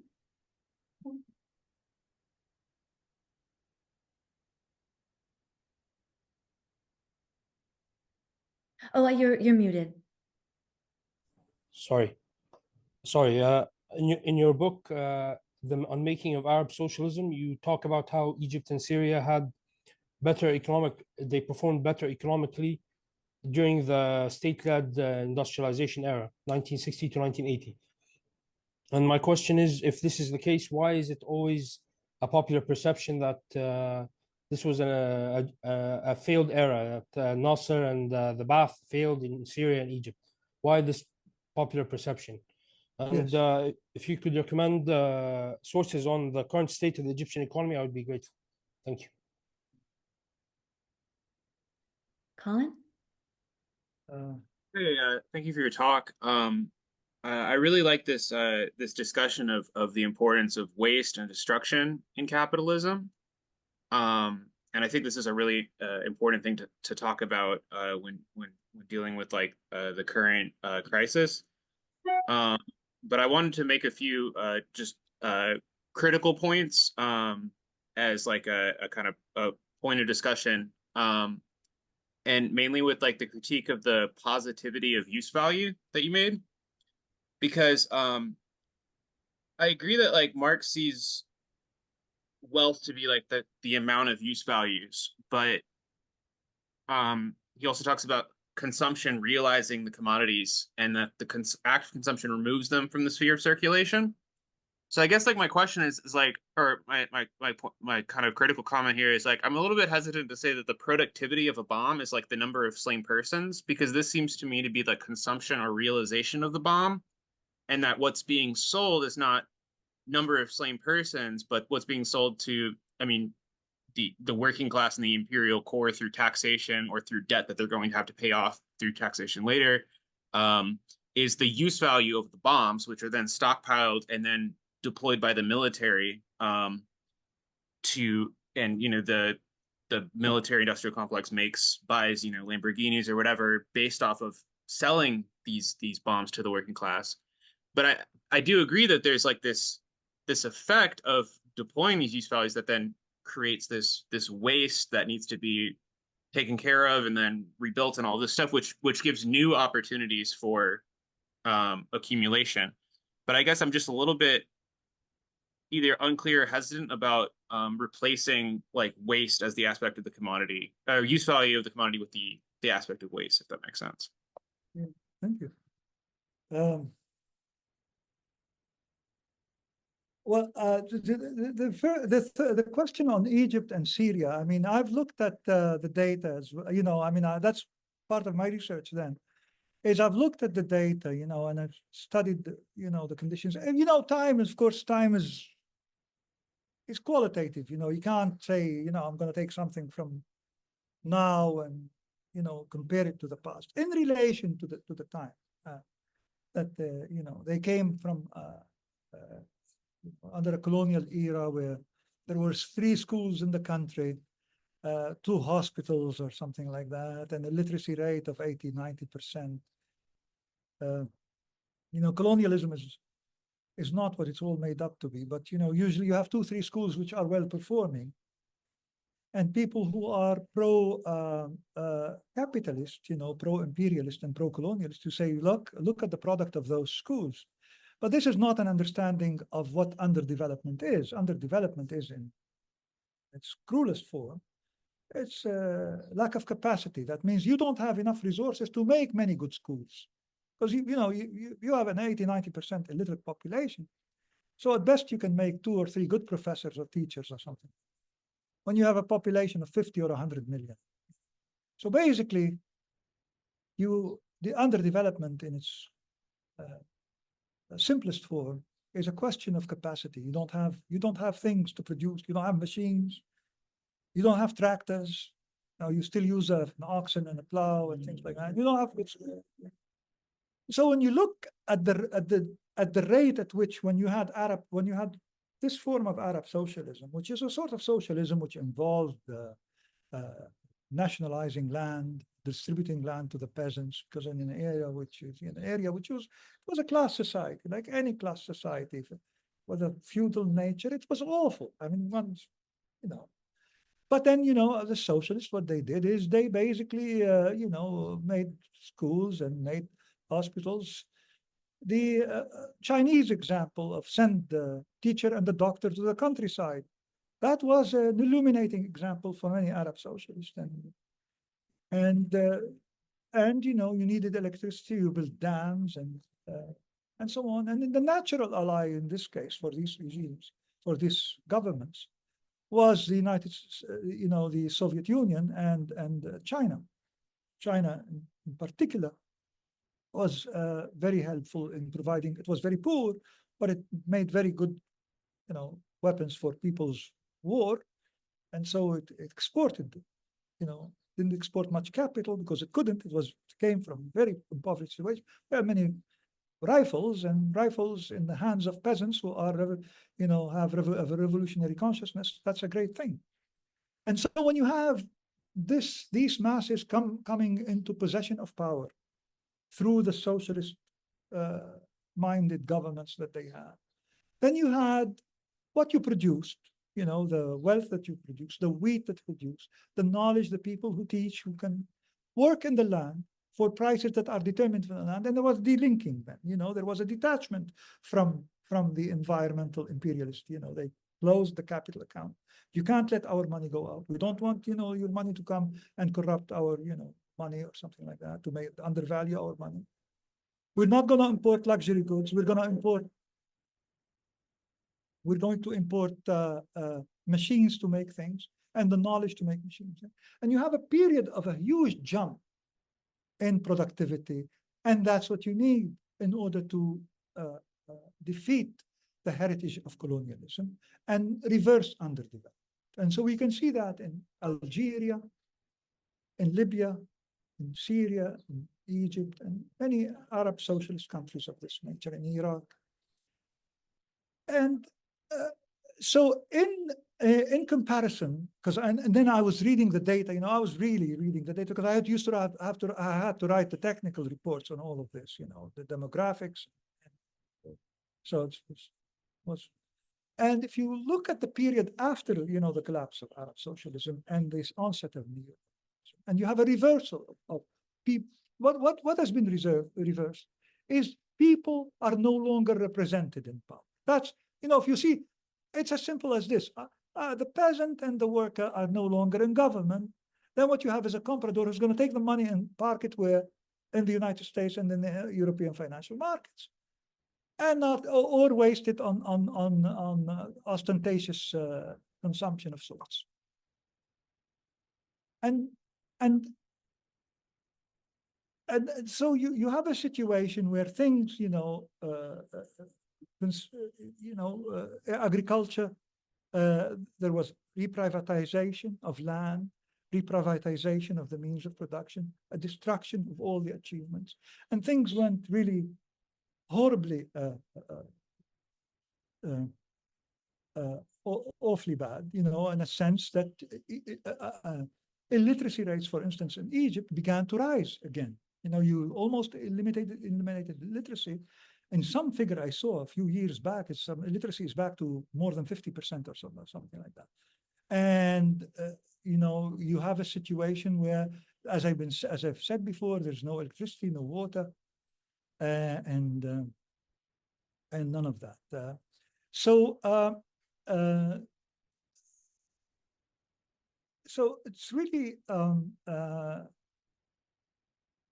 it's really that sort of situation. All the also the growth, it was no longer a growth which benefited people because there was a high income inequality, which means the growth that we've made, the additional things that we've earned, have gone to a few people rather than, and then you have one report coming out of Egypt which said 2% of the population owns something like 90% of the economy. It's the same thing everywhere under neoliberalism, right? You have that situation where, you have, and of course you have a degeneration of the health service, the socialized health service, the educational sector, all of this. And because you have open capital accounts, that's the principal thing. When you open the capital account, that means, and you have a society that is being dissolved, and its act of dissolution, dissolution is itself an act of production. Its act of dying is itself the industry from which you draw the money, because you're going to pollute the river, you're going to pollute the land, you're going to make them work for nothing. All of this, they come together. And what you have in the end is a situation where the act of self-dissolution is the industry that generates the money. And that's, something which is very disuseful, something which is extremely, much more disuseful. And of course, when you think about it, the development of science is proceeding objectively from us. Science is always like going on a, developing, because there's always discoveries, but there's the applications from science in the hands of capital, which are alienate people from the prosperity that this productivity could give. In the end, what it does is it becomes an issue of there's a huge potential. People may live a nice life and eat well and so forth up to 90 years, but they're dying at 50, and they're dying poor. And, when we say they're going to live to 90, we know there are societies in which the average age life expectancy is 90. And so it's a possibility. It's not like I'm thinking of something utopian, right? And when you think there is overproduction, there is immense resources and immense underutilization of capital. And the fact that overproduction itself makes underconsumption a necessity of sorts, then what you have is a process which is, how am I going to measure how much value I'm drawing from this society? I'm going to measure it, I'm looking for a metric now, right? I'm going to measure it by the difference between that realizable life expectancy under the present situation, under the present conditions of development, when science is going to work and technology work for people, and when there are so many things that could go around for everybody, and the fact that they're living only to 50. So if I need a metric of what is the rate of the surplus value, I'm going to look at a metric in time as the difference between the life expectancy and the rate of premature death. That's my metric. It's one of the metrics one can develop to measure the rate of surplus value. I'm not going to measure it in the dollar form, in money, in prices. The prices are, of course, a falsification. Prices are made to conceal value and to conceal the value relation. When I go to the store to buy this fork for $1, I'm paid $1 because this $1 has concealed the fact that there are many people who died and much of nature which was destroyed to make this. The dollar is a concealment of it's a magnitude that conceals the rate of exploitation and the acts of the activity of exploitation. And the deepening of the activity of exploitation, that's the rate of surplus value. So if I'm going to say, what is the rate of surplus value? It's the rate of exploitation. What is the rate of exploitation? It's the rate of waste, of premature death. That's what I'm going to say. I'm developing my metric, and you can develop your own, you see? So when we look at Egypt and Syria, when we look at them now, Syria in particular is, you can't, Egypt is a basket case, and Syria is a war devastated case. Syria has lost, I think, something like 500,000, hundreds of thousands. I don't know the actual figures, but it's enough. And it has, the population went down from 25 million, I think, to 17 million or something. Because of displacement, internal. You have a disastrous condition. And the reason is people lost power, lost control of power, lost representation in the government. You need to have the guns to be represented in the government. It's not about the voting process. The voting process is a sham. Democracy is a means of, you can have a democracy in the West where everybody's benefiting from the same structure all the time. So they elect the two-party system year in and year out. That's a sort of, it's a form of the exercise of bourgeois power. That's what democracy is. This bourgeois democracy, but real democracy is people's democracy, when people control the state. And their resources that they produce are theirs. They don't go for the 1%. That's democracy. So retain resources. You take power by the power of the gun. It's necessary. There is no democracy where you can vote the capitalists out of the system. It's impossible. They have guns. They make money out of using those guns. As the last question indicated, the productivity of the bomb is the number of slain people. There's money to be made in that. So they have guns. This is not like a condition of some marginal something in history, in the capitalist history. This is all of capitalist history. It was born with guns, because the first wage labor was a wage labor because the production relations changed, because then we have exchange value. When exchange value and not use value become the purpose of production. That's the principal relationship that changes. Then the same warrior, feudal warrior, that went to rob the other country of its food, now it's robbing it of its food, not for the food, but for the money for the food that's going to sell for. And the act of participating in the killing itself is an industry that is waged by the partition of the loot of the war. And that's something Friedrich Engels said. It's not something, which is unusual. So we have a situation where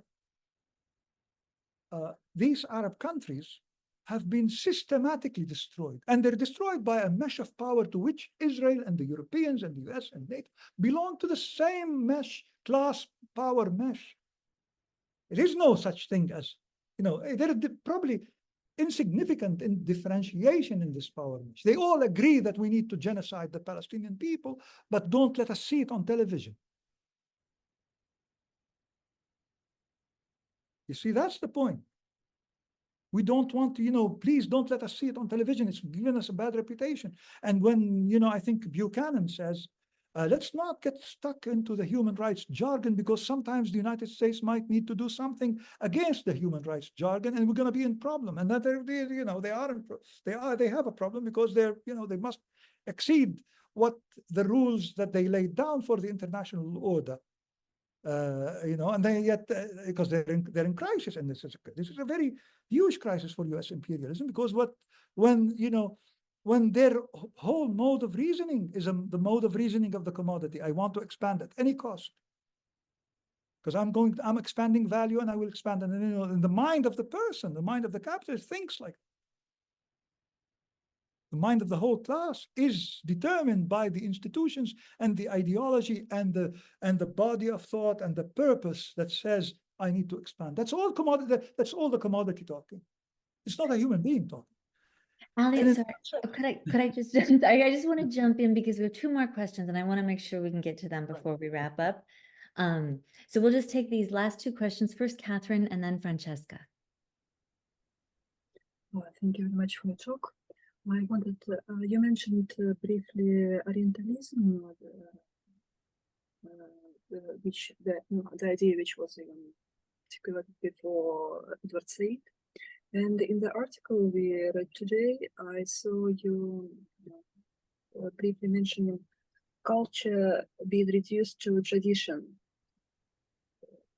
And this, can you a little bit expand more on this fetishization of national tradition, which happens in the Western Marxism circles? How it developed at some stages? It would be very informative. Thank you. Yes.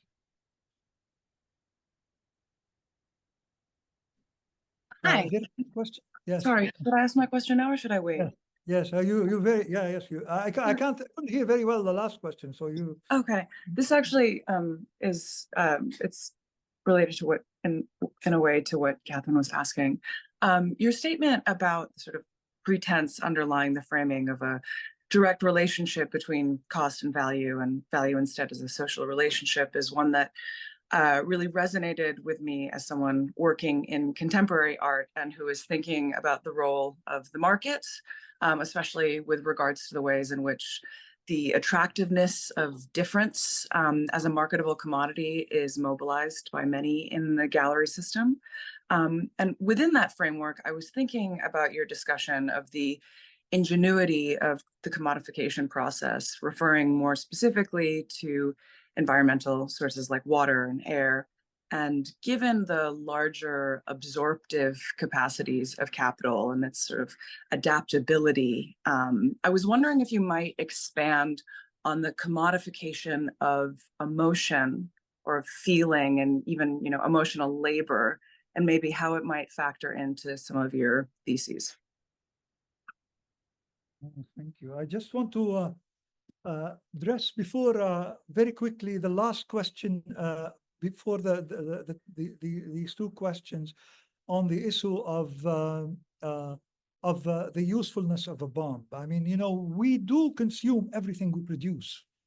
I mean, this is Say's law is, appears to be right because it's a metabolic order over time.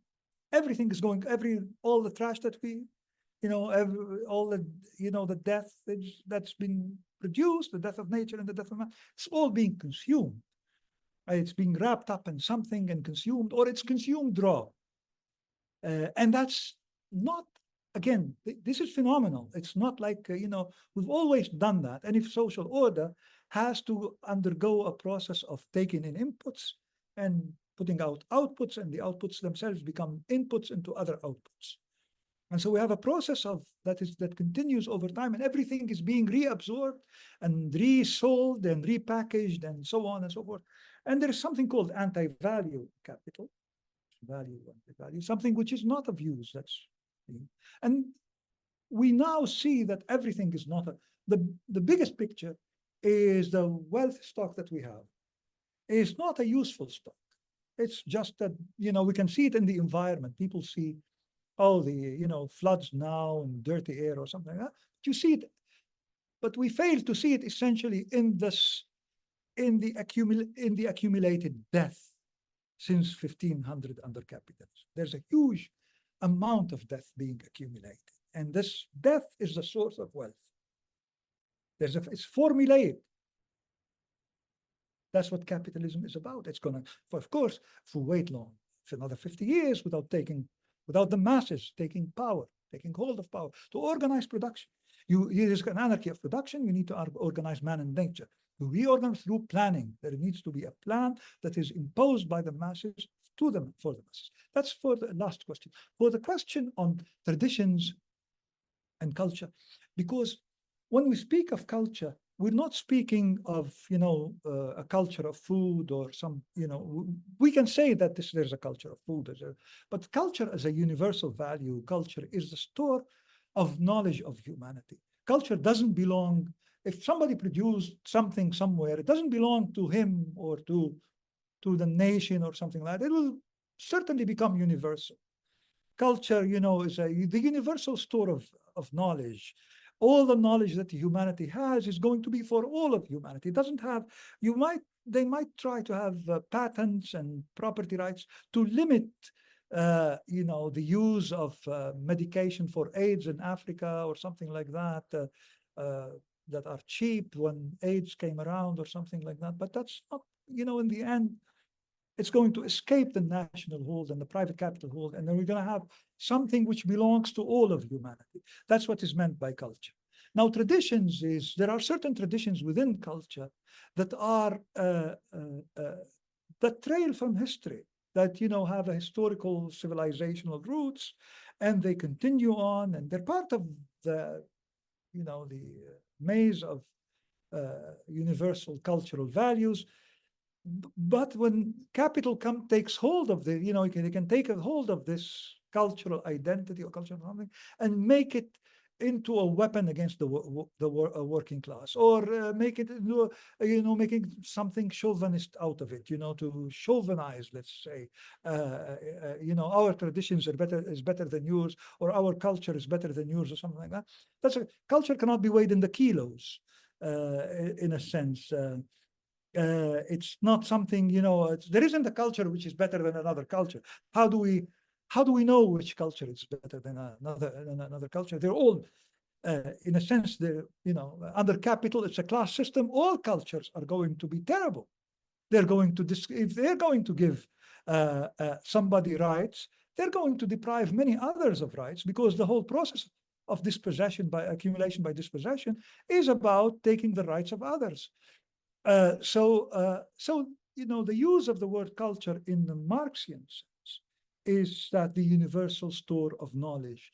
That's something we as humanity share and we partake in, and belongs to all of humanity. And the traditions that capital chooses out of the many cultural strands, which is, culture is not homogeneous because it involves all the traditions of mankind. It can use those to weaponize those against the working class and against the international proletariat, to divide labor. It's the essential rule of the labor process, and the capital stands by the divisions of the labor, the dividedness of the proletariats. So essentially, if there is a single proletariat, there isn't any more capital. So it needs to make this very arithmetic-like. It needs to make this. Now, as to emotional labor, I don't know enough about this, to be honest, but I think they commodified everything. I mean, they commodified. They left nothing uncommodified. I mean, it's very strange. And the culture of commodities reduces people to commodities as well, in a sense. And so, yes, and the process of capitalizing on emotions and the sale of emotions and the creation of certain types of emotions, and what capital is a culture of death. If it's going to, I haven't. I mean, it's not my area. I'm a political economist and with a bit of philosophy background. But of course, it's not strange when you tell me that. I found the question quite interesting, actually, because it probably occurred to me slightly somewhere, thinking, but it didn't strike me now. Maybe that's really phenomenal as well, because they must make a huge amount of money out of the sale of how people feel, unfortunately, and everything is turned into a thing. And just in the process, people are turned into things. And this level of alienation is terrible under capitalism, because when you think about, if I'm going to have a production process which involves the extraction of life as an essential part of the process, the elementary process, this is the extraction of life. Then if I extract, if life is sold as a commodity, then that commodity is alienated from society. The life of commodity is alienated. Imagine this, it's not like no longer the fork that is alienated from society, that's going to trade on the market and tell me how I'm going to live, because the market's going to come up and down, and it's going to speak to me with the variations in the price, macro price levels, the wage rate, the interest rate, and so forth. And it's going to tell me, look, you're going to have a next war, or you're going to cut, spending on the hospitals because we need to boost the military, and all this, because this is the language by which the reproduction of society occurs. It's the language of the commodity. But now we have a commodity which is death, which is the life of man alienated from man, and it's governing the reproduction. This is new.